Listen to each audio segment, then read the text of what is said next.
iniciar con la grabación. Ahí. Jehová Dios y Padre nuestro que estás en los cielos, aquí en la tierra, aquí y en todo lugar, alabado, bendecido, glorificado y ensalzado sea tu santo nombre por todas las criaturas del universo entero, incluidos nosotros, Señor. En esta mañana, Señor, te damos las gracias por la vida, por la salud y por la oportunidad de leer y escuchar tu santísima palabra, Señor. Te pedimos que nos des entendimiento para discernir el mensaje que hoy nos entregas y memoria para atesorarlo y ponerlo por obra en nuestra vida cada día en los días venideros, Señor. En el nombre de Jesucristo te lo agradecemos y te lo pedimos todo. Amén. La lección que vamos a repasar hoy se llama señales de divinidad.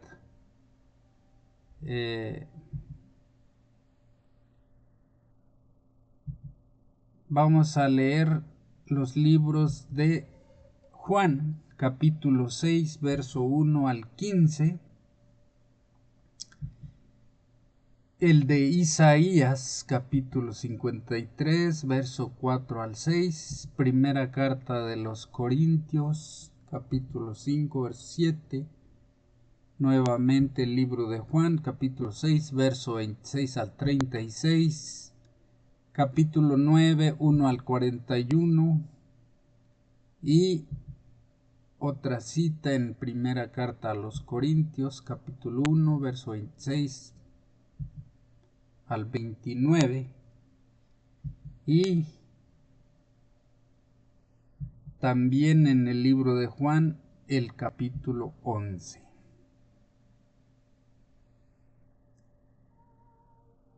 Para memorizar. Jesús respondió: Yo soy la resurrección y la vida. El que cree en mí, aunque muera, vivirá. Todo el que vive y cree en mí no morirá para siempre. ¿Crees esto? Juan 11, 25 al 26. La Biblia deja en claro que Jesucristo es el Hijo eterno, uno con el Padre, no creado ni engendrado. Jesús es quien creó todo lo que existe. Juan 1, 1 al 3. Por lo tanto, Jesús siempre ha existido. Nunca hubo un momento en el que no haya existido. Aunque Jesús vino a este mundo y tomó sobre sí nuestra humanidad, siempre conservó su divinidad y, en momentos concretos, dijo e hizo cosas que la revelaron. Esta verdad era importante para Juan. Por eso, al relatar algunos de los milagros de Jesús, Juan los utilizó para señalar la divinidad de Cristo. Jesús no solo dijo cosas que revelaban su divinidad, sino también respaldó sus palabras con hechos que la corroboraron. La lección de esta semana examina tres de las mayores señales o evidencias de la divinidad de Jesús. Lo sorprendente es que, en cada caso, algunas personas no creyeron en el milagro o no percibieron su significado. Algunas de ellas se alejaron de Jesús. Otras profundizaron su ceguera espiritual y otras tramaron la muerte de Jesús. Aún otros aceptaron la evidencia que se les ofreció y creyeron en Jesús como el Mesías. Esto fue la parte del sábado, la introducción de la lección. ¿Okay? Vamos con la parte 2, parte del domingo, y se titula La alimentación de los 5,000.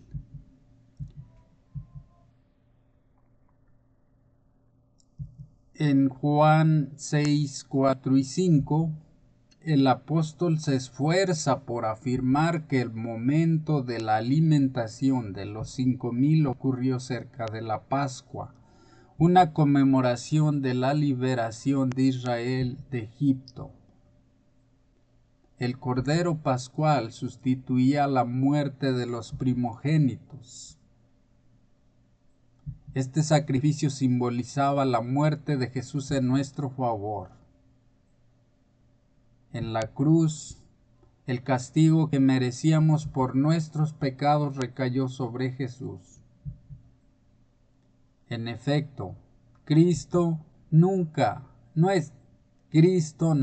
Pascua, fue inmolado por nosotros. Primera carta a los Corintios, capítulo 5, verso 7. Cargó con la culpabilidad de la transgresión y sufrió tanto cuando su Padre apartó su faz de él, que su corazón fue destrozado y su vida aniquilada. Hizo todos esos sacrificios a fin de redimir al pecador.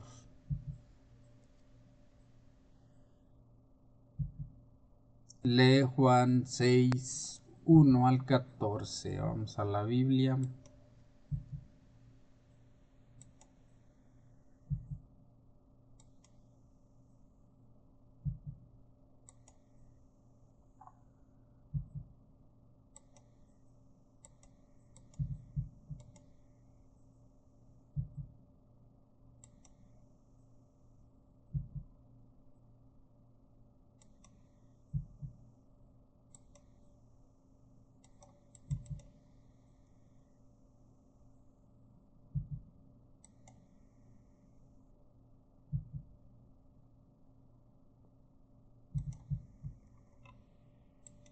No, ahí tiene que entrar esto. Tiene una falla ahí.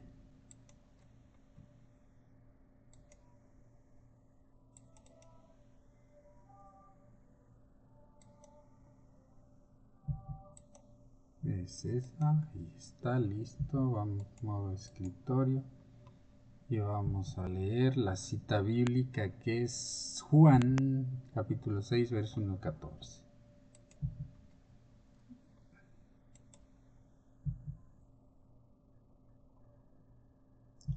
Alimentación de los 5,000. Después de esto, Jesús fue al otro lado del mar de Galilea, el de Tiberias, y le seguían gran multitud porque veían las señales que hacían los enfermos. Entonces subió Jesús a un monte y se sentó allí con sus discípulos. Y estaba cerca la Pascua, la fiesta de los judíos. Cuando alzó Jesús los ojos y vio que había venido a él gran multitud, dijo a Felipe: ¿de dónde compraremos pan para que coman estos? Pero esto decía para probarle, porque él sabía lo que había de hacer. Felipe le respondió: 200 denarios de pan no bastarían para que cada uno de ellos tomase un poco. Uno de sus discípulos, Andrés, hermano de Simón Pedro, le dijo: aquí está un muchacho que tiene 5 panes de cebada y 2 pececillos. Mas, ¿qué es esto para tantos? Entonces Jesús dijo: haced recostad la gente. Y había mucha hierba en aquel lugar. Y se recostaron como en número de 5,000 varones. Y tomó Jesús aquellos panes, y habiendo dado gracias, los repartió entre los discípulos, y los discípulos entre los que estaban recostados.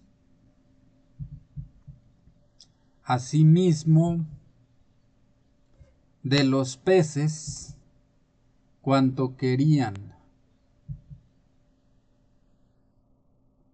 Y cuando se hubieron saciado, dijo a sus discípulos: recoged los pedazos que sobraron, para que no se pierda nada.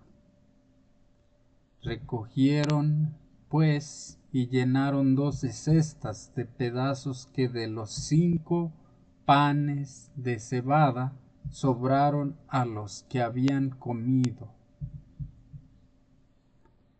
Aquellos hombres entonces, viendo la señal que Jesús había hecho, dijeron: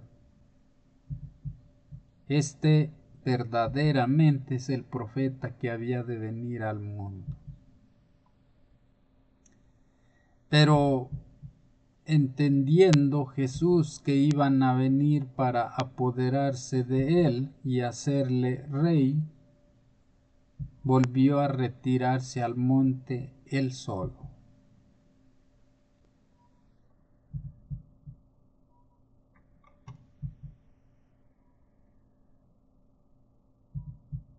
Era solo al 14 y ya le leí hasta el 15. Bueno, está bien. Bueno, regresamos a la lección para ver la pregunta que se va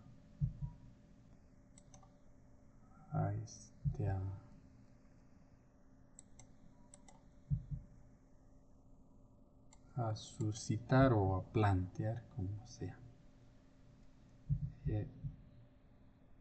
Dice la pregunta: ¿qué paralelos se pueden encontrar aquí entre Jesús y Moisés? Es decir, ¿qué hizo Jesús que debería haber recordado a la gente la liberación que sus antepasados habían recibido a través del ministerio de Moisés?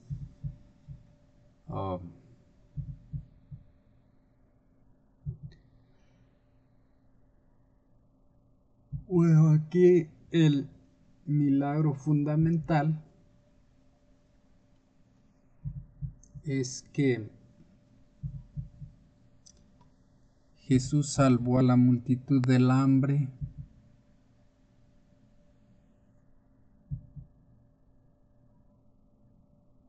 y de Moisés la verdad no recuerdo cuál fue su palabra o su milagro, pero supongo que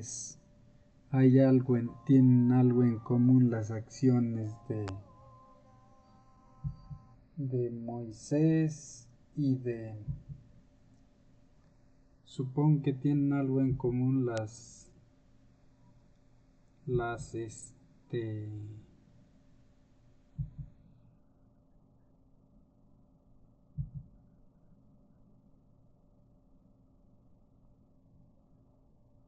acciones de Moisés con las acciones de Jesús, pero yo estaba pensando en Noé. No, es Moisés, ¿ok? Bueno, vamos a ver qué dice enseguida. Dice: numerosos detalles de esta historia representan un paralelo con Moisés en el Éxodo, el momento de la Pascua. O sea que dice que el paralelo con Moisés es el momento de la Pascua. apunta a la gran liberación respecto de Egipto.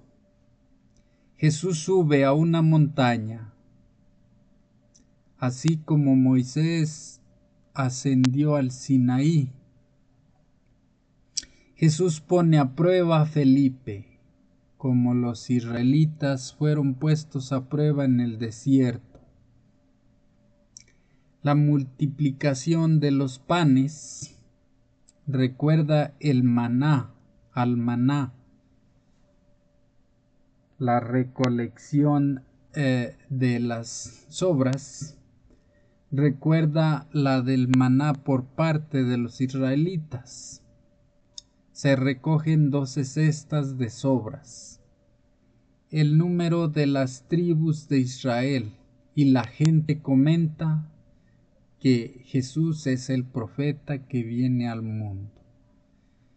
Paralelismo con el profeta como Moisés predicho en Deuteronomio 18:15. Todo esto señala a Jesús como el nuevo Moisés, venido para liberar a su pueblo. Así, Juan muestra a Jesús haciendo señales y prodigios que en su contexto deberían haber tenido un significado especial para el pueblo judío. Les estaba mostrando, en esencia, su propia divinidad. Parte 3 o parte del lunes se titula ¿Realmente este es el profeta? Dícele Juan 6, 14, 15 y 26 al 36. Ok, vamos a leer Juan 6, 14 y 15 y 26 al 36.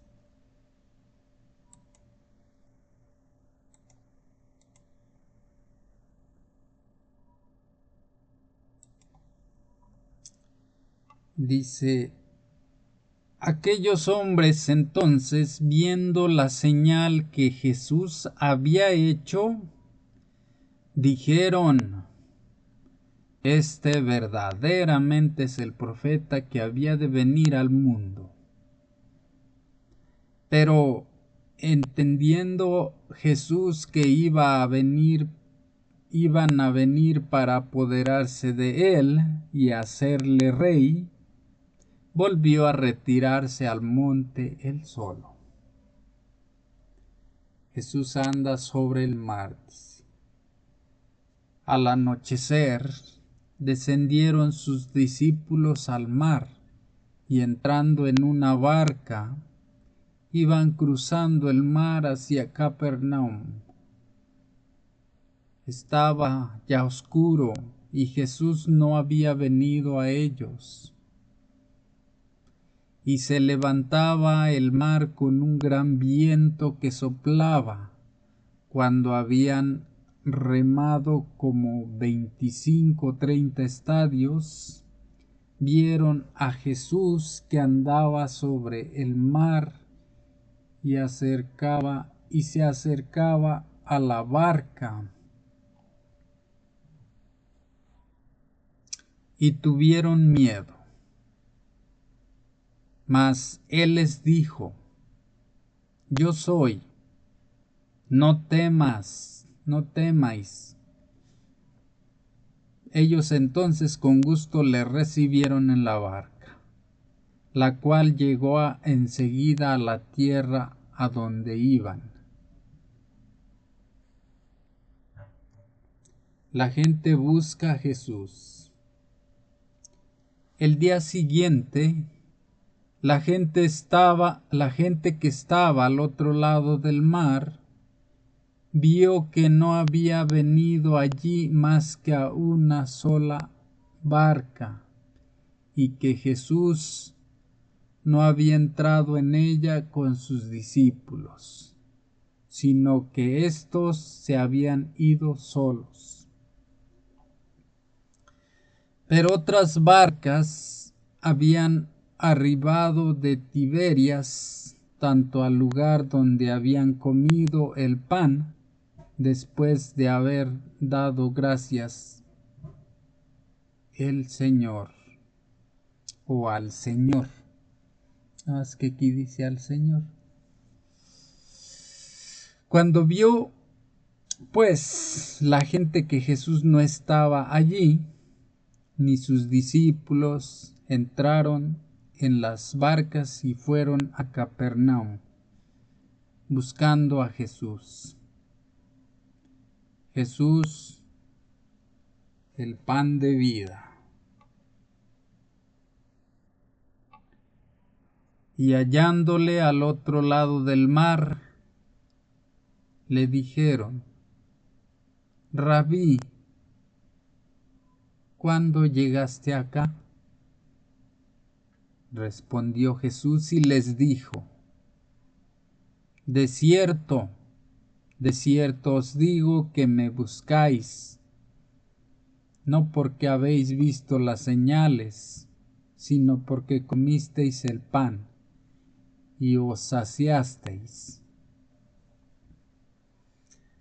Trabajad no por la comida que perece, sino por la comida que a vida eterna permanece,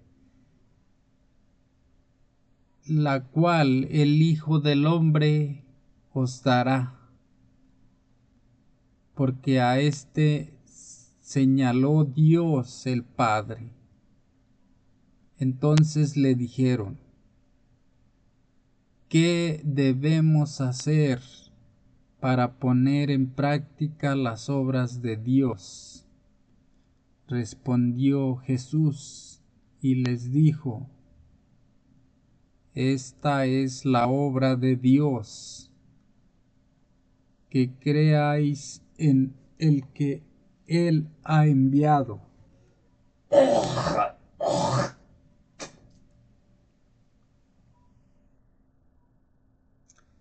Le dijeron entonces: ¿Qué señal pues haces tú para que veamos y te creamos? ¿Qué obra haces? Nuestros padres comieron el maná en el desierto, como está escrito: pan del cielo les dio a comer. Y Jesús les dijo: de cierto os digo, no os dio Moisés el pan del cielo, mas mi Padre os da el verdadero pan del cielo.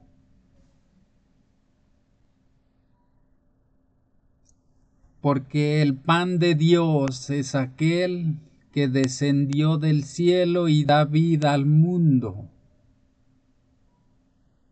Le dijeron: Señor, danos siempre este pan. Jesús les dijo: Yo soy el pan de vida. El que a mí viene nunca tendrá hambre, y el que en mí cree no tendrá sed jamás. Mas os he dicho que aunque me habéis visto, no creéis. Eso es todo.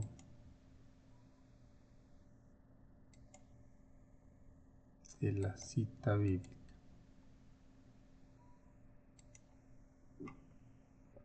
Cómo respondió la gente a su milagro y cómo lo utilizó Jesús para enseñarles quién era.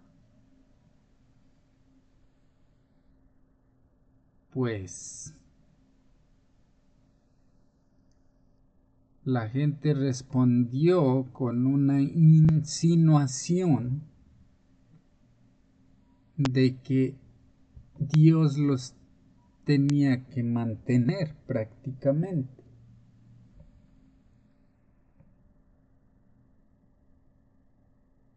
pero él dijo que debían de ir por más, no únicamente conformarse con el pan que les mitigaba el hambre, sino aprovecharlo bien a él, que él es el pan de vida eterna. Porque les dijo: yo soy el pan de vida.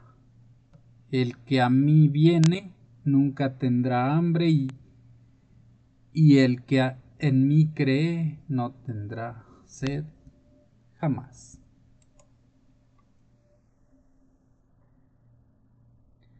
Los judíos esperaban un Mesías terrenal que los librara de la opresión del Imperio Romano. Dos de las cosas más difíciles en una guerra son alimentar a las tropas y cuidar de los heridos, además de disponer de los caídos en acción. Pero Jesús no había venido para eso, y ese no era el propósito de su milagro. En lugar de ello, el relato de la alimentación de los 5,000 dio la oportunidad de ilustrar que Jesús es el pan de vida, que Dios mismo descendió del cielo. Dijo: yo soy el pan de vida, el que viene a mí nunca tendrá hambre. En Juan 6:35. Esta es la primera de las 7 afirmaciones: yo soy. El Evangelio de Juan, en las que la declaración yo soy está relacionada con algún predicado. El pan de vida,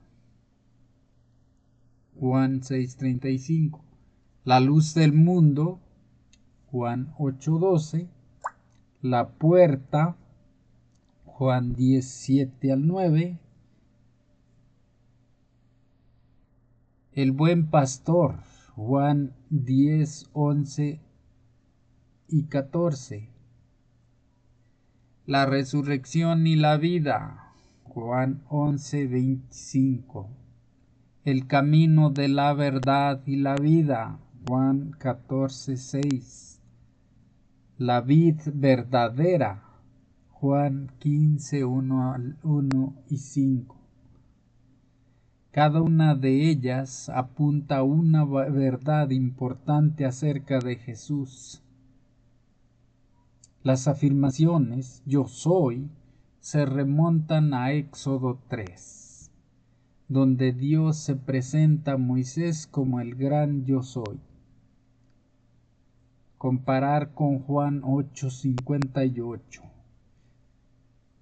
Jesús es ese gran yo soy.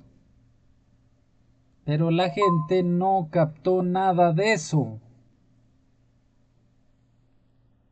Con razón desconforme, preguntaban por qué, si Jesús podía hacer obras tan admirables como las que habían presenciado, no podía dar a todos los suyos salud, fuerza y riquezas, librarlos de sus opresores y exaltarlos al poder y la honra. El hecho de que aseverara ser el enviado de Dios y, sin embargo, se negara a ser el rey de Israel era un misterio que no podían sondear. Su negativa fue mal interpretada. Muchos concluyeron que no se atrevía a presentar sus derechos porque él mismo dudaba del carácter divino de su misión. Así abrieron su corazón a la incredulidad y la semilla que Satanás había sembrado llevó fruto según su especie. Incomprensión y deserción.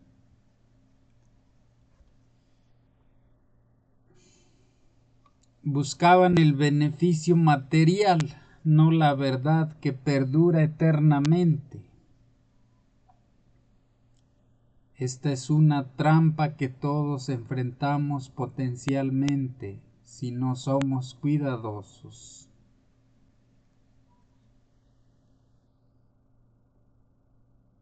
Parte 4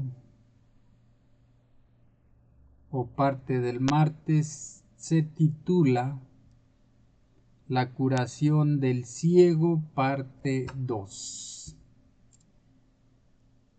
Dice, lee Juan 9, 1 al 16. Vamos a la Biblia.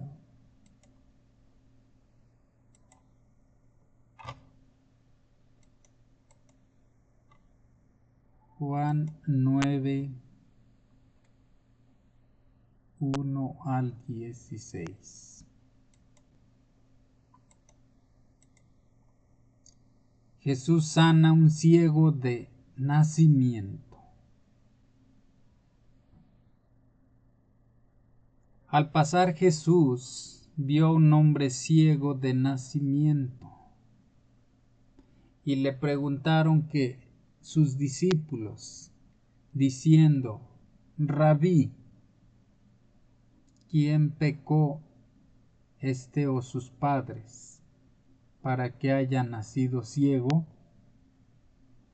Respondió Jesús, no es que pecó este ni sus padres, sino para que las obras de Dios se manifiesten en él. Me es necesario hacer las obras del que me envió, entre tanto que el día dura. La noche viene cuando nadie puede trabajar.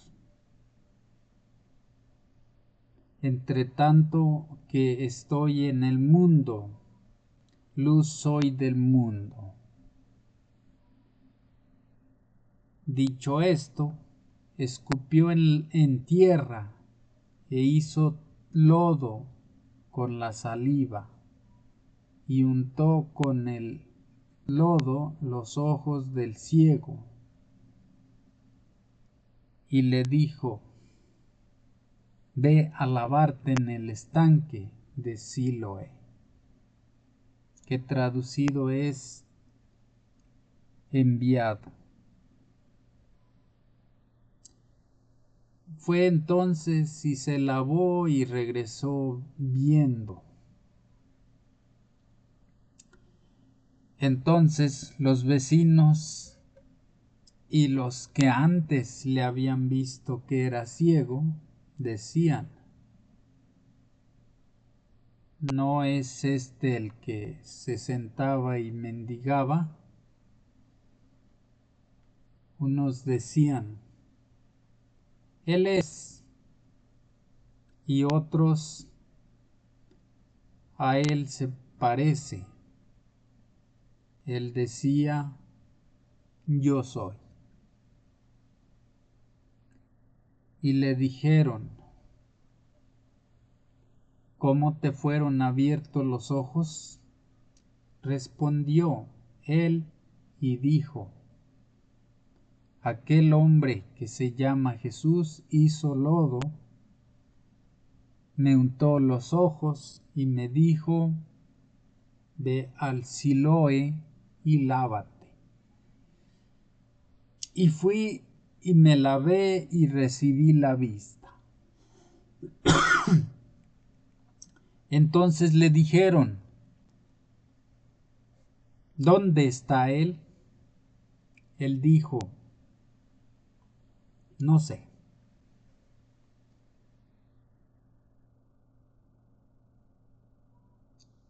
Los fariseos interrogan al ciego sanado. Llevaron ante los fariseos al que había sido ciego y era día de reposo, cuando Jesús había hecho el lodo y le había abierto los ojos. Volvieron pues a preguntarle también los fariseos cómo había recibido la vista. Él les dijo: me puso lodo sobre los ojos y me lavé y veo. Entonces algunos de los fariseos decían: ese hombre no procede de Dios, porque no guarda el día de reposo.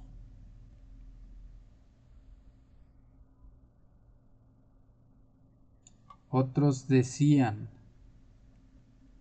¿cómo puede un hombre pecador hacer estas señales?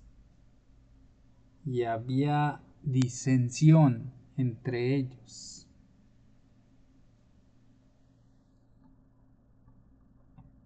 Querían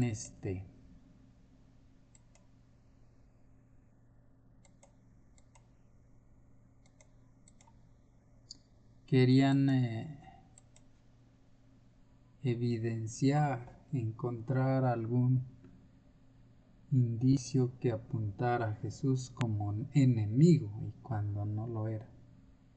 Dice: ¿cuál era, según los discípulos, la causa de la ceguera de este hombre? Pues de nacimiento, o según ellos decían que porque habían pecado sus padres, o el pecado, más bien en pocas palabras, ellos le atribuían al pecado su ceguera. Pero Jesús les dijo que no.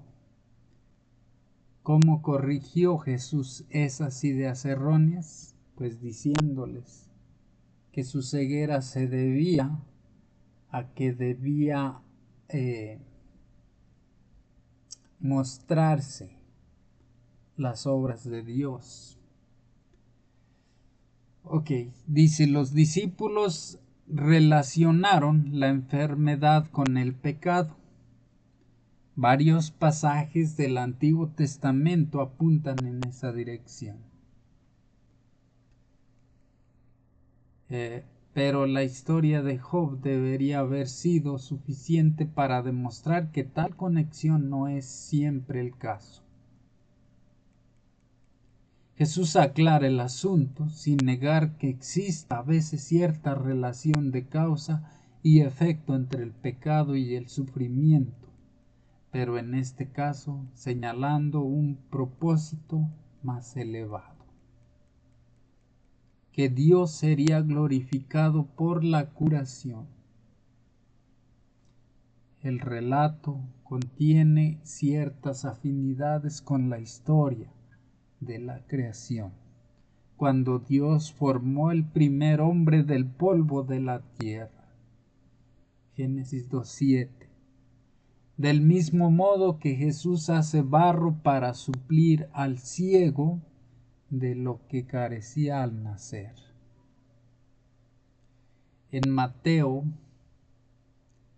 Marcos y Lucas, los relatos de milagros siguen un patrón común: la descripción del problema, la presentación de la persona a Jesús, la curación y el reconocimiento de la curación con alabanza a Dios.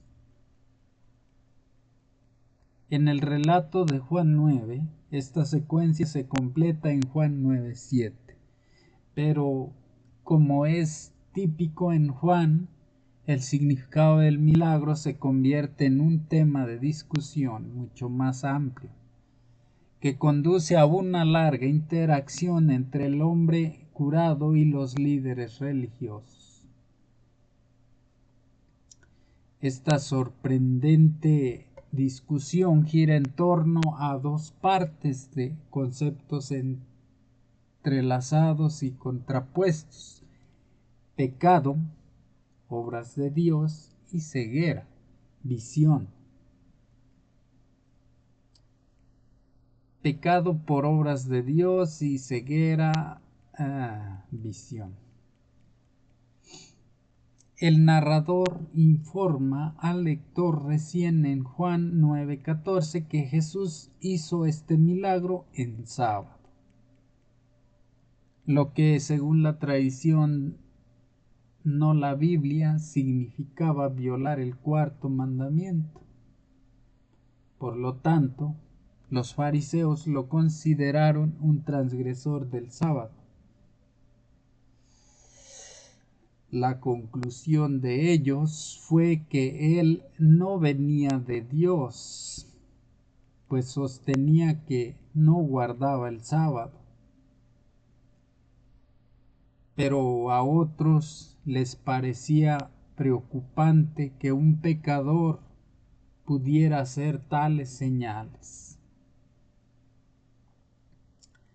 La discusión está lejos de terminar, pero ya aparece una división. El ciego tiene cada vez más claro que es Jesús.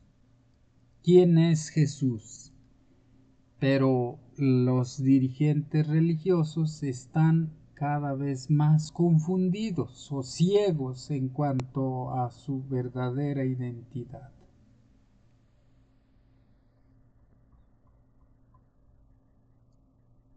Parte 5 o parte del miércoles.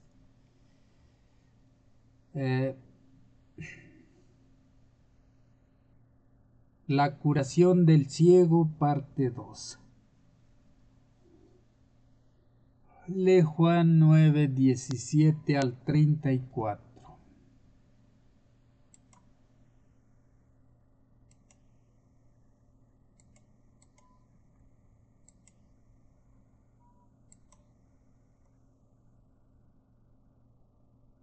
Tenemos que leer Juan 9:17 al 34.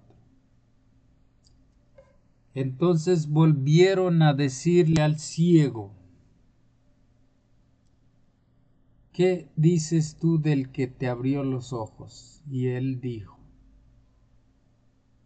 que es profeta. Pero los judíos no creían que él había sido ciego y que había recibido la vista, hasta que llamaron a los padres del que había recibido la vista y les preguntaron diciendo: ¿es este vuestro hijo, el que vosotros decís que nació ciego? ¿Cómo? Pues ve ahora. Sus padres respondieron y les dijeron: sabemos que este es nuestro hijo y que nació ciego, pero como vea ahora, no lo sabemos, o quién le haya abierto los ojos. Nosotros tampoco lo sabemos. ¿Edad tiene? Preguntadle a él. Él hablará por sí mismo. Esto dijeron sus padres porque tenían miedo de los judíos, por cuanto los judíos ya habían acordado que si alguno confesase que Jesús era el Mesías, fuera expulsado de la sinagoga. Por eso dijeron sus padres: ¿edad tiene? Preguntadle a él. Entonces volvieron a llamar al hombre que había sido ciego y le dijeron: da gloria a Dios. Nosotros sabemos que ese hombre es pecador. Entonces él respondió y dijo: sí, es pecador. No lo sé. Una cosa sé, que habiendo yo sido ciego, ahora veo. le volvieron a decir: ¿qué te hizo? ¿Cómo te abrió los ojos? Él les respondió: ya os lo he dicho, y no habéis querido oír. ¿Por qué lo queréis oír otra vez? ¿Queréis también vosotros haceros sus discípulos? Y le injuriaron y dijeron: tú eres su discípulo, pero nosotros discípulos de Moisés somos. Nosotros sabemos que Dios ha hablado a Moisés, pero respecto a ese no sabemos de dónde sea.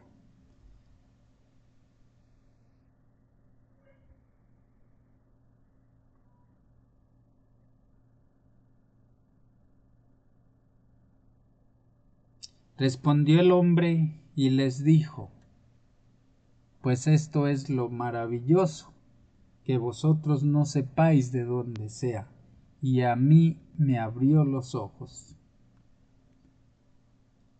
Y sabemos que Dios no oye a los pecadores, pero si alguno es temeroso de Dios y hace su voluntad, a ese oye.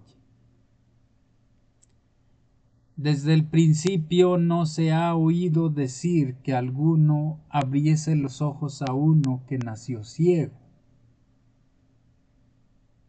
Si éste no viniera de Dios, nada podría hacer. Respondieron y le dijeron: tú naciste del todo en pecado, y nos enseñas a nosotros. Y le expulsaron.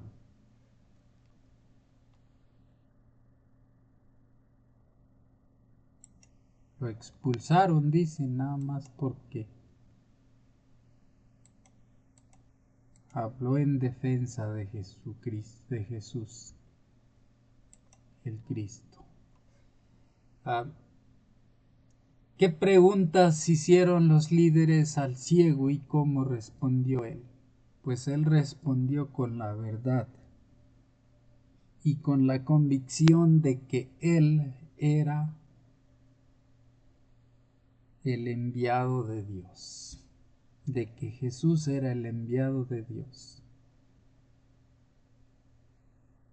Dice, esta larga sección de Juan 9 es la única parte del Evangelio en la que Jesús no es el actor principal, aunque ciertamente es el tema de discusión. Así como la cuestión del pecado dio inicio a la historia, los fariseos piensan que Jesús es un pecador porque sanó al ciego en sábado, y calumnian al hombre sanado diciéndole: en pecado eres nacido del otro. Se produce una curiosa inversión. El ciego ve cada vez más, no solo físicamente, sino también espiritualmente. A medida que crece su aprecio por Jesús y su fe en él, los fariseos, por el contrario, se vuelven cada vez más ciegos en su entendimiento. Primero, divididos acerca de Jesús, y luego sin saber de dónde vino. Mientras tanto, su relato de este milagro da a Juan la oportunidad de decirnos quién es Jesús. El tema de las señales en Juan 9 se entrecruza con otros temas del Evangelio. Juan reafirma que Jesús es la luz del mundo. Juan 9:5. Comparar con Juan 8:12. El relato también aborda el misterioso origen de Jesús. ¿Quién es? ¿De dónde viene? ¿Cuál es su misión? En Juan 9:12, 29, con Juan 1:14. La figura de Moisés, a la que se hace referencia de anteriores relatos de milagros, también aparece en este capítulo. Comparar con Juan 5, 45 y 46 y Juan 6, 32. Por último, está el tema de la respuesta de la multitud. Algunos aman más las tinieblas que la luz, mientras que otros responden con fe. Juan 9, 16 al 18, 35 al 41, y comparar con Juan 1, 9, 16, 3, 16 al 21 y 6, 60 al 71. Lo que asusta aquí es la ceguera espiritual de los líderes religiosos. Un mendigo antes ciego puede declarar: desde el principio del mundo no se ha oído a que nadie abriera los ojos a un ciego de nacimiento.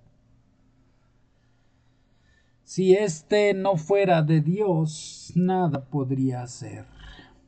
Juan 9, 32, 33.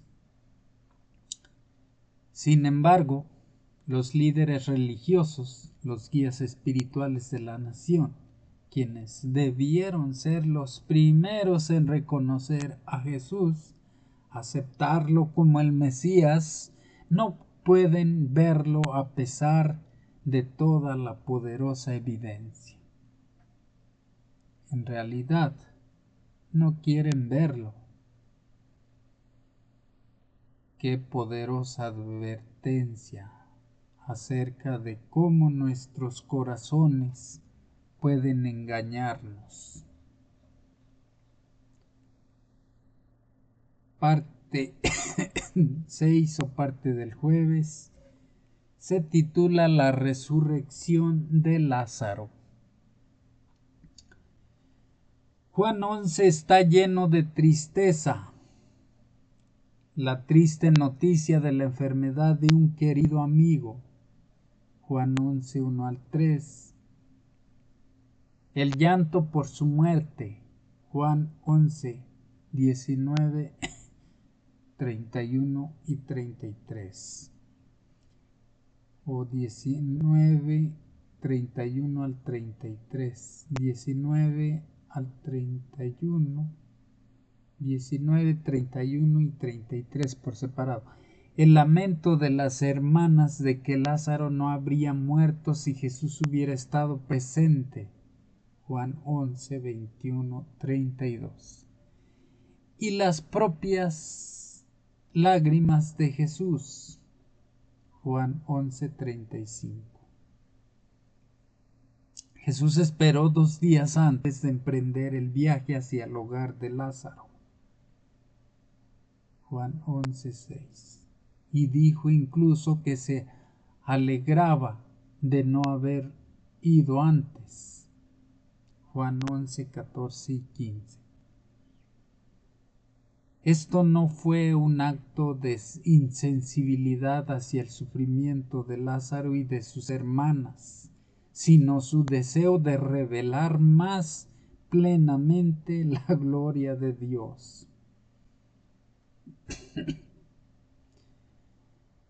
Cuando llegamos a Juan 11, 17 al 27, Lázaro llevaba 4 días muerto y su cuerpo ya estaba en franco proceso de descomposición. Como dijo Marta, Señor, hiede ya. ¿Qué es de 4 días? Sin duda, el retraso de Jesús solo contribuyó a que el milagro que siguió fuera aún más asombroso. Resucitar un cadáver en avanzado estado de descomposición. ¿Qué mejor prueba podía dar Jesús de que era Dios mismo?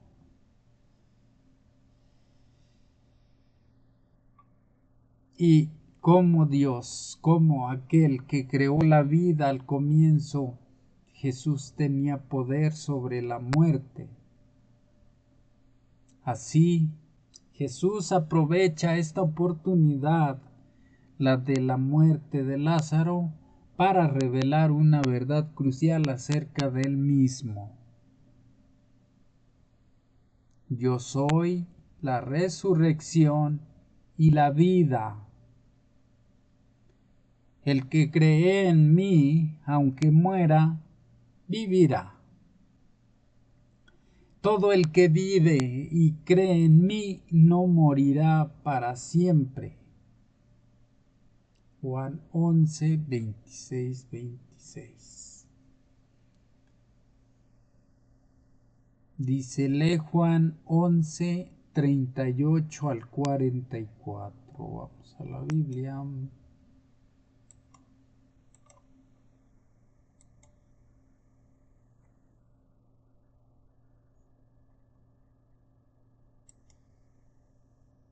Que era Juan 11, 38 al 44.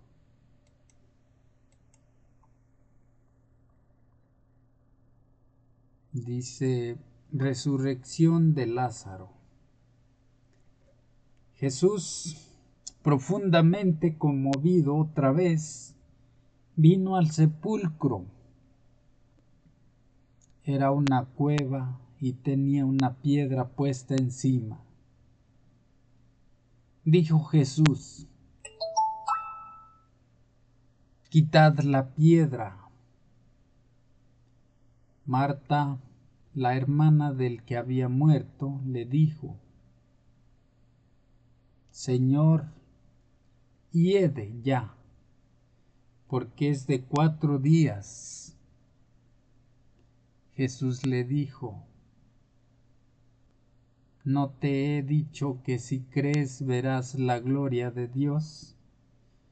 Entonces quitaron la piedra de donde había sido puesto el muerto,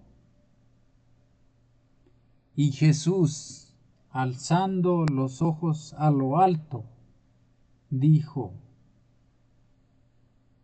Padre, gracias te doy por haberme oído. Yo sabía que siempre me oyes, pero lo dije por causa de la multitud que está alrededor, para que crean que tú me has enviado.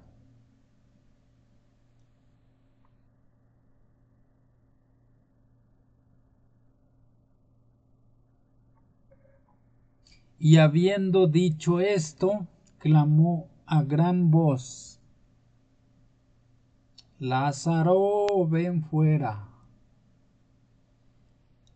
Y el que había muerto salió, atadas las manos y los pies con vendas, y el rostro envuelto en un sudario.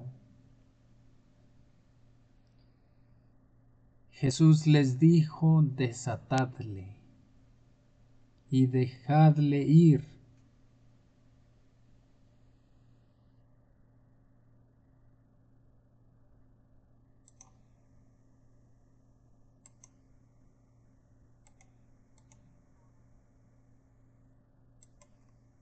Dice la pregunta, ¿qué hizo Jesús para apoyar su afirmación? pues hablarle a nuestro Padre Dios para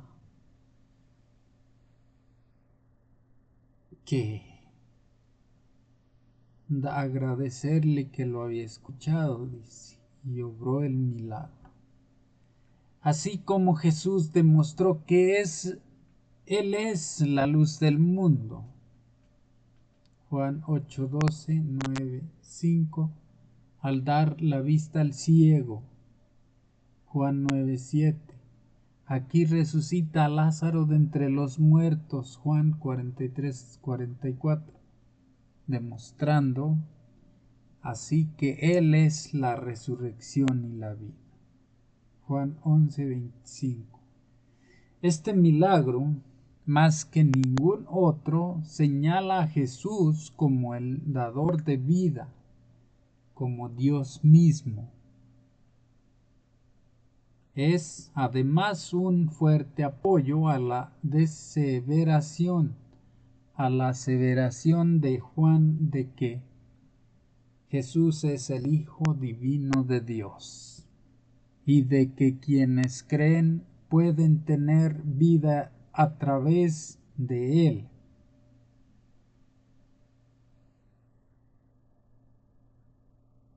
Sin embargo, cuando llegamos al final de esta asombrosa historia, Juan 11:45-54, que suscitó la fe en muchos de sus testigos, Juan 11:45, se despliega una poderosa pero triste ironía. Jesús demuestra que puede resucitar a los muertos, pero sus enemigos creen que pueden detenerlo matándolo. Qué ejemplo de las debilidades humanas en contraste con la sabiduría y el poder de Dios. Es una verdadera lástima que no sepamos entender ni valorar la obra de Jehová Dios en nuestra vida. Vayamos a la parte 7 o parte del viernes, que como siempre es para estudiar y meditar. La vida de Cristo, que da vida al mundo, está en su palabra. Fue por su palabra como Jesús sanó la enfermedad y echó a los demonios. Por su palabra calmó el mar y resucitó a los muertos. Y la gente dio testimonio de que su palabra era con autoridad. Él hablaba la palabra de Dios, como había hablado por medio de todos los profetas y los maestros del Antiguo Testamento. Toda la Biblia es una manifestación de Cristo, y el Salvador deseaba fijar la fe en sus seguidores en la palabra. Cuando su presencia visible se hubiese retirado, la palabra sería fuente de poder para ellos. Como su maestro, habían de vivir con toda palabra que sale de la boca de Dios. Así como nuestra vida física es sostenida por el alimento, vuestra vida espiritual es sostenida por la palabra de Dios. Y cada alma ha de recibir vida de la palabra de Dios para sí. Como debemos comer por nosotros mismos a fin de recibir alimento, así hemos de recibir la palabra por nosotros mismos. No hemos de obtenerla simplemente por medio de otra mente. Debemos estudiar cuidadosamente la Biblia, pidiendo a Dios la ayuda del Espíritu Santo a fin de comprender su palabra. Amén. terminamos el estudio de la lección. Ahora vamos con el folleto misionero. Aquí vamos con el testimonio de Pedro. Y el título es una pregunta y dice: ¿hora de renunciar? Bueno, veamos cómo se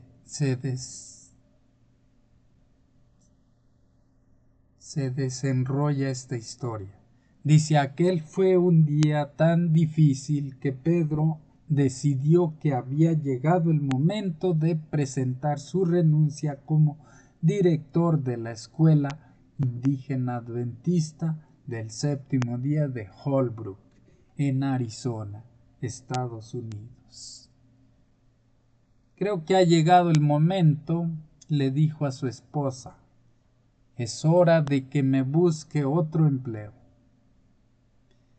Estaba comenzando su 12º año como director y acababa de tener una serie de conversaciones difíciles con varios miembros del personal. Había reflexionado sobre los retos en que planteaba el nuevo año escolar y la carga parecía agobiante. Sin embargo, recordó que le había hecho una promesa a Dios en su primer día como director. Había orado: amado Dios, tienes que ayudarme mucho en este trabajo. Me quedaré aquí hasta que tú dispongas otra cosa. Ahora, en un día tan difícil, Pedro tuvo otra conversación con Dios.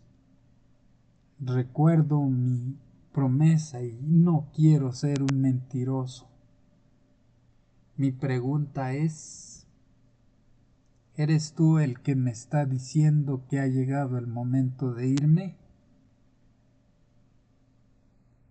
No recibió una respuesta inmediata, así que hizo lo que a menudo les recomendaba hacer a los maestros y a los alumnos de Holbrook. Esperó a que Dios fuera Dios. Pasó una semana y fue entonces cuando Pedro se enteró de que una niña que había terminado el primer grado en Holbrook 2 años antes quería volver. La niña, Raine, era muy simpática e inteligente.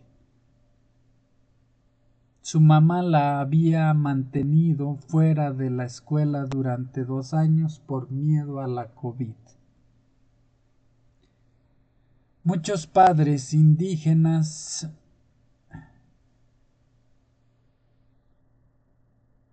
mantuvieron a sus hijos fuera de la escuela durante esos 2 años. A Pedro le había entristecido verla irse y ahora deseaba que volviera, pero se mostró escéptico ante la noticia de que quería volver. Ya había oído 2 veces que iba a volver y no lo había hecho. Poco después, Pedro se enteró de que la mamá de Raine quería reunirse con él. Pedro entrevistaba a todos los alumnos que regresaban tras mucho tiempo fuera, pero no se emocionó demasiado porque no estaba seguro de que ella fuera a presentarse. Cuando la madre concertó la reunión para las 10 de la mañana del viernes, Pedro se entusiasmó. Pensó: parece que esto va en serio. La mañana siguiente del viernes, Pedro vio que un automóvil llegaba al estacionamiento. Siguió mirando hasta que alguien salió del auto. eran Raine y su mamá, y se dirigían al edificio de administración. Pedro se acercó a las puertas de vidrio del edificio para saludarlas. Se agachó, presionó su cara y su nariz contra el vidrio y luego se asomó. Raine lo vio y corrió emocionada hacia él. Al acercarse, Pedro abrió las puertas y ella se lanzó a sus brazos. Fue un encuentro muy emotivo.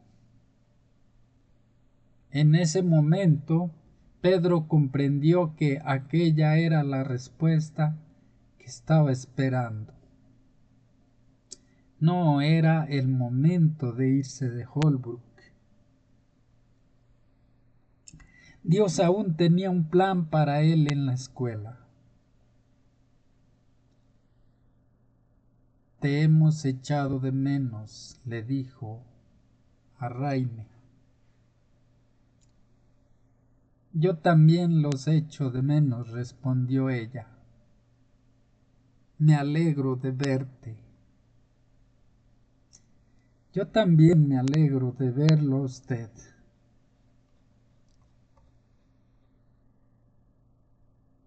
Después de la entrevista, Raine preguntó si podía jugar en el patio.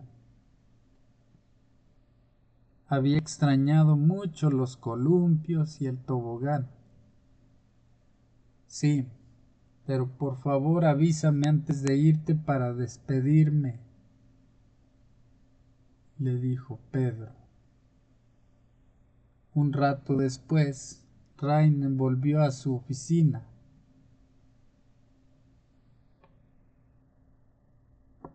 Bien, ya nos vamos, dijo Raine. Espero verte el día de las inscripciones, que es el 13, le informó Pedro. ¿Puede usted adelantarlo?, preguntó ella. ¿Qué? ¿Quieres regresar antes? Sí. Ojalá pudiera hacerlo.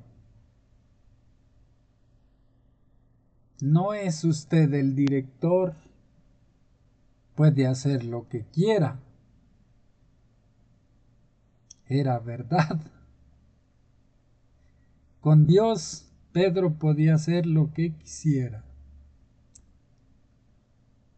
Todo lo puedo en Cristo que me fortalece.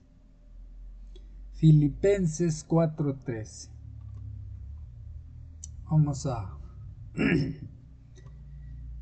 Aquí, ok.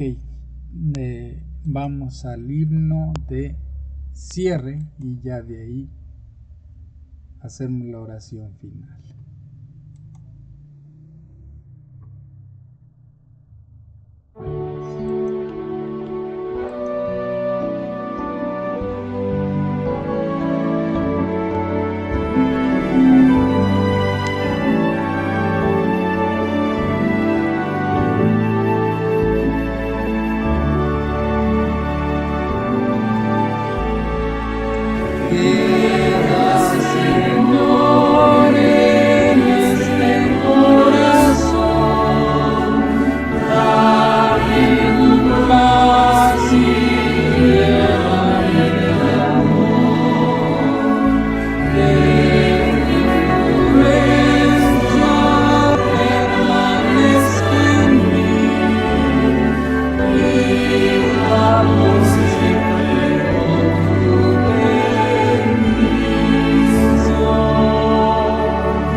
Nos quedamos con la vista que de la próxima lección y vamos a hacer la oración de cierre del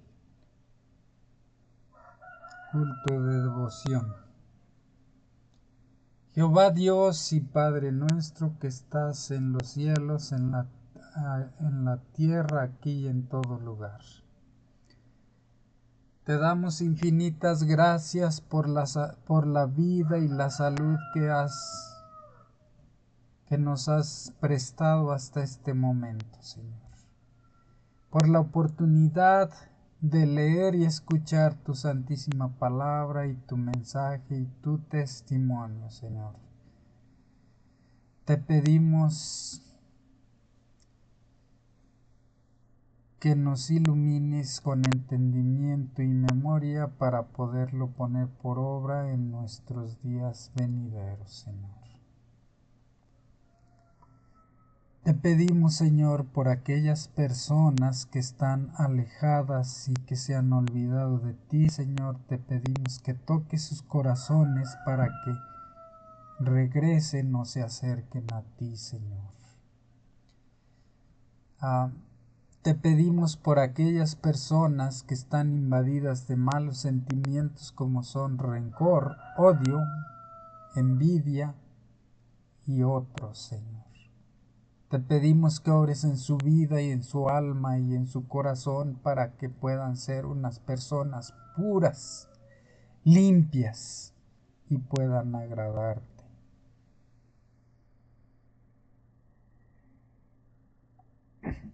Te pido por la salud de mi papá, de mi hermana y de todas mis familiares, Señor, para que tengan una sanación, una medicina, una curación a sus males y puedan salir adelante, Señor. Y pongo en tus manos nuestra vida y nuestra salud para que sea únicamente y totalmente tu voluntad en ellas. Que sea tu decisión si alguien deja de vivir o sigue existiendo en esta vida, Señor. Te pido por todas las personas que están en esta casa y por todas las personas que están en casas de mis familiares directos, de mis familiares indirectos y de mis parientes.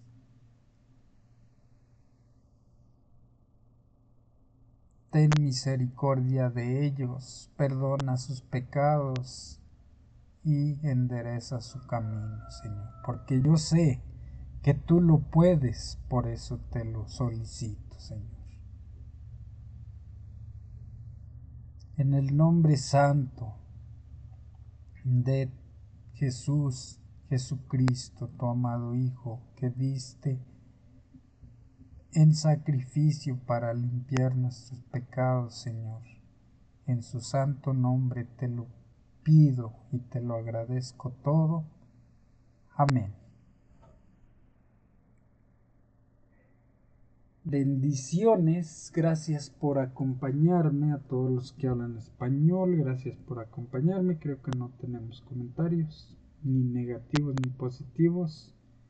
Aquí respondo a Hugo, no soy evangélico.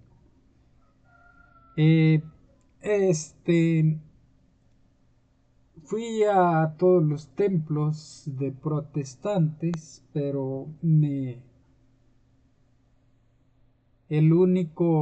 la única congregación que está más apegada a la verdad que se encuentra en la Biblia es la Iglesia Adventista. Entonces, ahí me congregué por un tiempo, creo que fueron aproximadamente 2 años. Después de ese lapso de tiempo yo me fui a Estados Unidos y allá pues luchaba por guardar el sábado, pero pues no fui a ninguna iglesia adventista allá. Entonces me fui en el 2006, luego volví en el 2010 y me retomé o me volví a incorporar a la iglesia adventista, pero después de mi accidente no podía trabajar muy bien, no tenía recursos y, y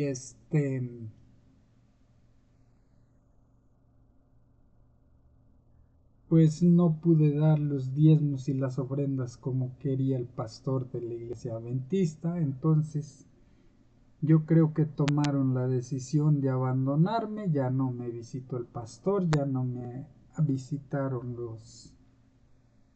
los feligreses de la iglesia y pues yo decidí continuar solo aquí por mi cuenta. A veces me acompaña mi familia, mis papás, algún familiar llega a venir a escuchar mi devoción, puedo llamarle así, para abarcar oración, lectura, canto y todo eso. Se, se globaliza en devoción. Y pues esa es mi historia. Ahorita sigo con el material didáctico, podría yo decir, de la iglesia adventista, pero yo en mi mente está crear mi propia iglesia que se llamaría el cuerpo de Cristo. Y así, y así